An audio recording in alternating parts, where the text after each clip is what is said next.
Hi guys, welcome to a new video. We're starting today's video out in the garden because I went to the garden center and I bought some strawberry plants since the strawberry seeds that I started inside are not doing great, so they are for sure not going to produce any fruits this year. So I decided to buy some extra plants, and today when I was at the garden center I saw that the first load of strawberry plants came in. So that's what we're going to do today. We're going to put those in the ground. I'm also going to spray my fruit trees. Bello is being crazy. Try to show you.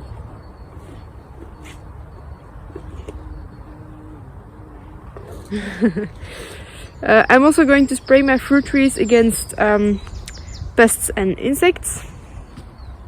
So that's what we're going to do, and then I'm also going to give you guys an update on our little lambs that we had last week, because well, our lambing season this year was not very successful, but I will explain that later. First, let's get those strawberries potted up. I forgot to film the process of me putting these in, but so these are the new strawberries all put in. I thought I bought 3 pairs, but I realized that I actually got 2 different ones over here, so I just left the space of a container in so that I can easily just get one more of each, and then I can easily slide it in there. Then over here, I don't really remember the variety this is. I'm not gonna lie, this plant is not looking great, so I'm gonna have to see how it does this spring. I might change it next year. These guys are looking pretty good. These are El Santa strawberries, and I'm not sure I have them here. No, I have Gorilla. It says large, sturdy fruits with a strong aroma and a light red color on the inside.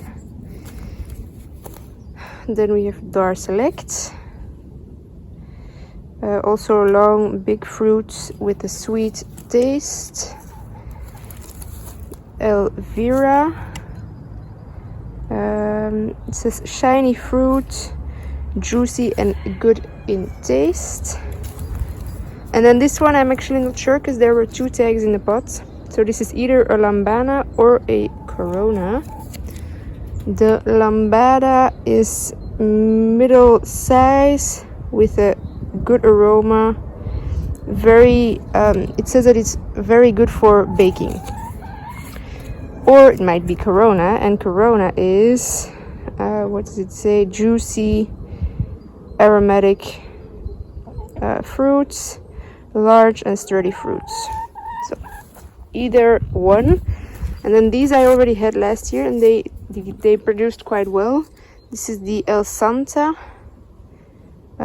It's a June bearing, sturdy and juicy fruits, strong aroma and nice flavor.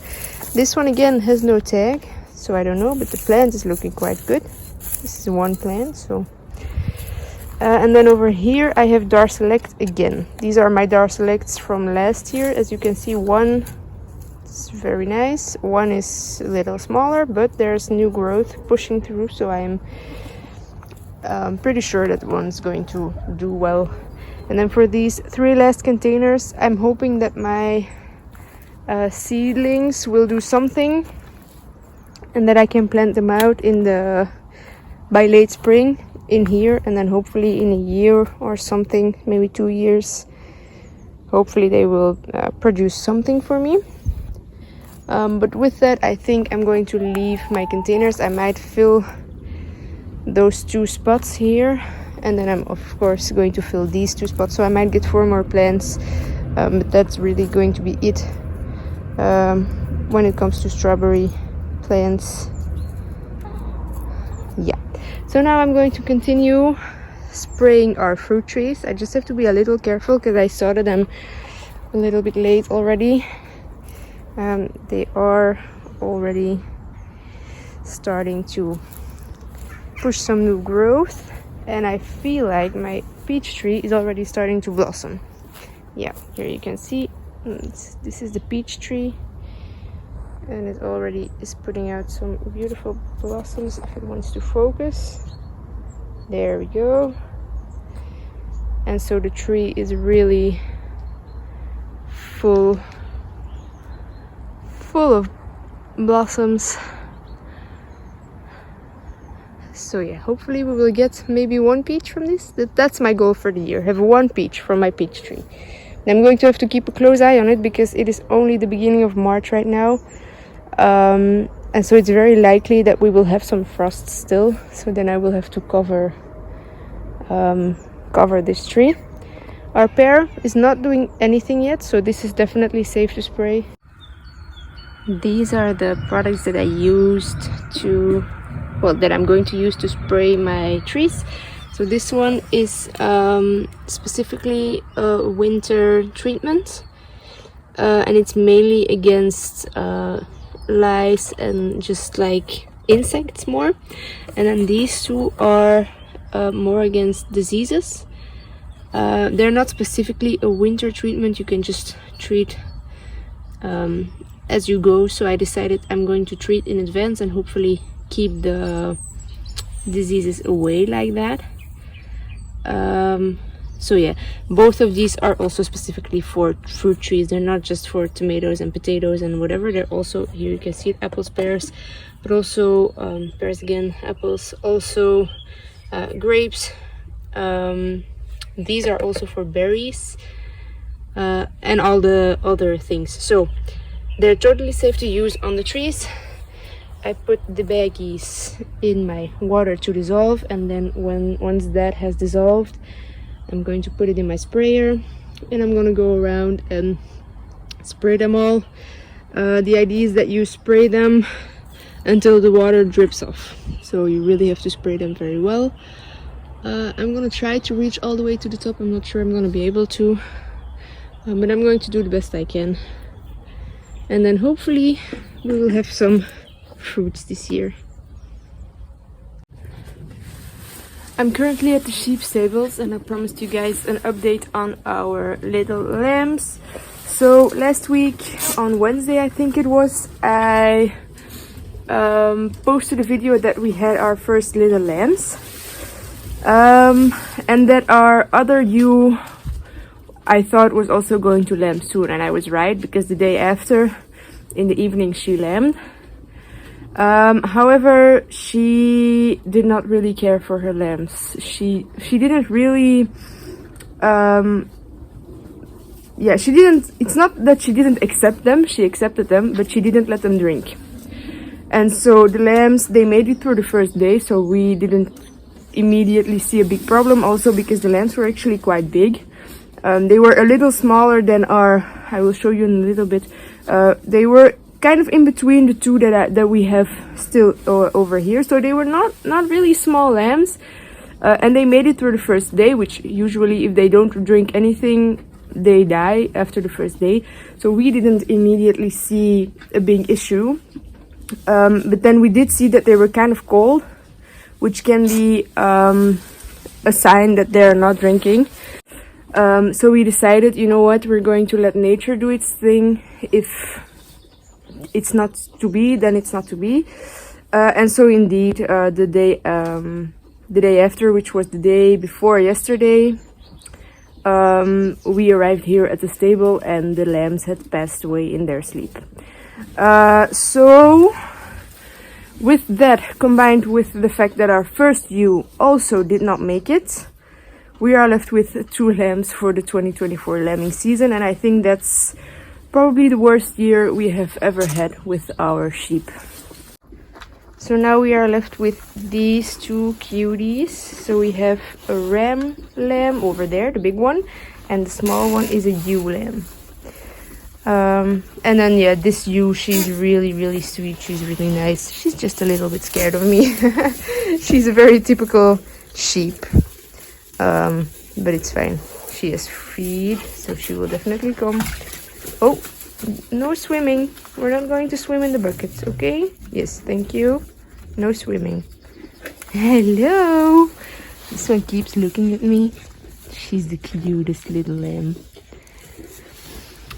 But so yeah, we don't really know what to do with our sheep right now. We're debating to switch to a different breed because we have noticed that it's these past few years since we started introducing the easy care breed into our flock that we've been having more problems with lambing. They tend to be a lot more fragile when they're born. And so yeah, it's a little bit difficult. So we're thinking either we go back to the foxhead breed that we had. It's the brown breed, the one who died. She was the foxhead breed, because they are in general really sturdy sheep, and they're like really strong from the moment they're born already. So they're a very hardy breed. Or we're thinking to go to the Wiltshire Horn breed, which is basically the forefather of the easy care.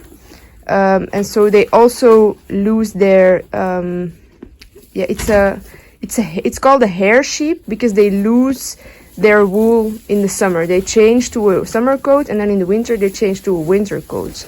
So you don't actually have to shear them, which is why we switched to them in the first place, because shearing the sheep, if you have 20, it's quite a task. But so yeah, we're not sure what to do, because we have noticed they also they take a very long time to become an adult.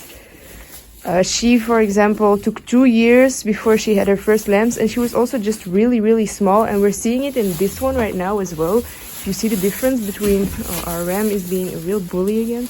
If you look at the difference between her and her, she's already 1 year old.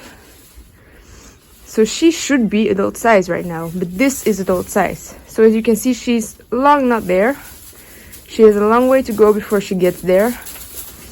And so that's something we have noticed about the easy care sheep as well, is that they just take a really long time to become adults, full-size adults. Which also makes that basically your lambs, when you process them, they are not very big. So for us, it's all a little bit, we have to see how much, kind of weigh off the care, the costs, and what we actually get out of the sheep. But so for now, we are thinking to go and try a different breed, because basically they first take 2 years to lamb, and then I think it's her 5th year now lambing, and like we already knew this was going to be her last year. It was very apparent that she had become too old basically to lamb already, even though it's only been 5 years, and for a professional 5 years it's really the time you're going to go through to a different another sheep. But for us, with our foxheads, they lambed for us, I think they lambed 8 years for us. So it's quite a big difference compared, also added to the fact that they are more expensive when you buy them. So it's a lot of weighing off the ease of not having to shear them, but also, what are you actually getting out of it? So yeah, anyway, I am going to cuddle those 2 little lammies over there. They are being very cute. One is hiding. And then I'm going to leave them for the day. She's good on feed. They are good on feed. They have hay, they have water. So yeah, we're gonna get going.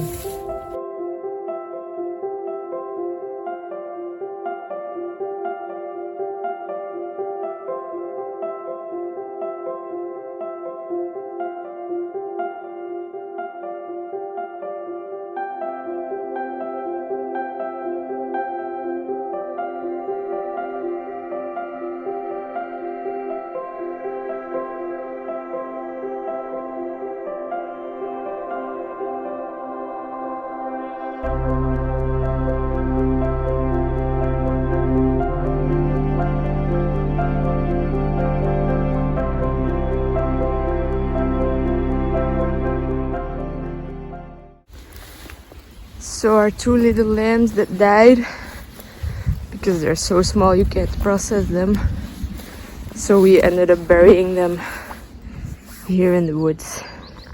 Our ewe that died earlier in her lambing, we buried her along the fence over here.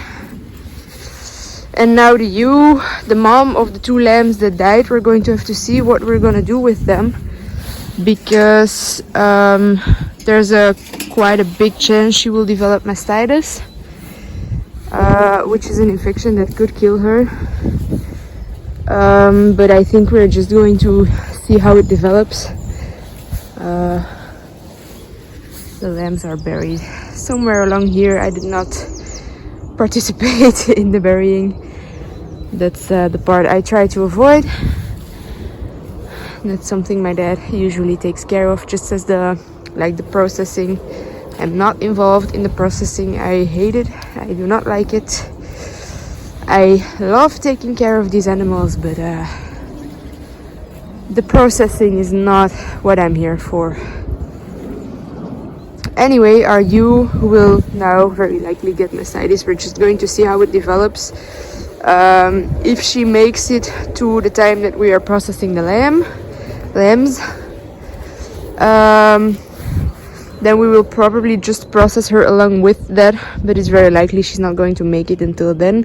We're just going to keep a close eye on her, and if she's in too much pain from the mastitis, we will have to put her down as well, and then she will be buried here too. So yeah, our lambing season of this year was not very successful. This is not really how you want it to go, but sometimes there's not really that much you can do about it. And yes, we could have bottle fed the lambs, but we have found last year as well, if there is a ewe that doesn't feed her lambs, there is very likely a reason for it, especially if you're working with adult ewes who are as experienced as our ewes. It's her 5th time having babies, or maybe 6th time. I think it's the 5th. But so yeah, she knows what she's doing, and if she's not feeding her babies, then there's probably a good reason for that. Last year we had it as well. A mom who wasn't feeding her baby, and the baby ended up having a disability where it was something neurological, and she was just like staring at the wall the whole time. And at first we didn't really see it, so we were like going 3 times a day, forcing the mom against the wall, letting the baby drink from the mom. But then we ended up seeing that there was a neurological disease, and she ended up, even though she was eating and she was growing, she ended up passing away anyway. So we kind of learned from that it's better for us not to meddle too much.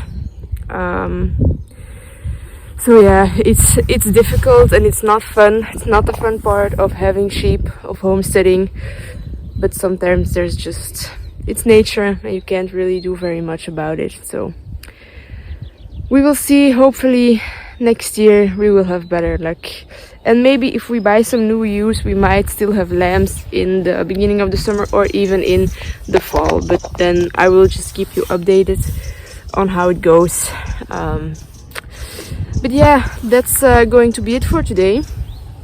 I hope, even though it wasn't the most amazing news today, that you enjoyed watching, and hopefully I see you next time. Bye guys.